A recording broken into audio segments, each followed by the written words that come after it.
পৃথিবীর নিয়ম বড়ই অদ্ভুত। যারা সামান্য ভালোবাসা, আদর আর যত্ন পেলেই ভালো থাকতে পারে, ঠিক তারাই সবচেয়ে বেশি অবহেলার শিকার হয়। যাদের চাহিদা খুবই নগণ্য, যারা অল্পেতেই খুশি হয়, যারা কেবল ভালোবাসাতেই সুখ খোঁজে, তারাই হয় পৃথিবীতে চরম অসুখী।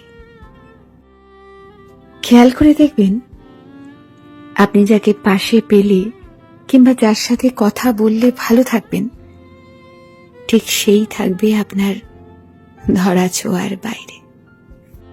আপনি যদি একজন চঞ্চল কিংবা রসিক স্বভাবের মানুষ হন, তবে সম্পর্কের অপর পাশের মানুষটা হবে বড্ড বেরসিক আর গম্ভীর স্বভাবের।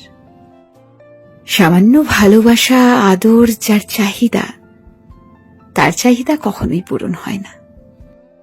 মানসিক যন্ত্রণায় হতভম্ব হয়ে পড়ে থাকলেও কেউ খোঁজ নেয় না। পৃথিবীর এই নির্মম বাস্তবতা মানুষকে আজীবন ভোগায়। যারা কেবল ভালোবাসা চায়, তারা ভালোবাসা পায় না। প্রিয়জনের কাছ থেকে যারা একটু সময় চায়, ঠিক তারাই অবহেলায় পড়ে থাকে দিনের পর দিন। অথচ কেউ দেখে না সুন্দর হৃদয়গুলো দিনের পর দিন কতটা অবহেলা, আঘাত, যন্ত্রণা সইতে সইতে শুনশান নীরবতায় হারিয়ে যায় চোখের পলকে।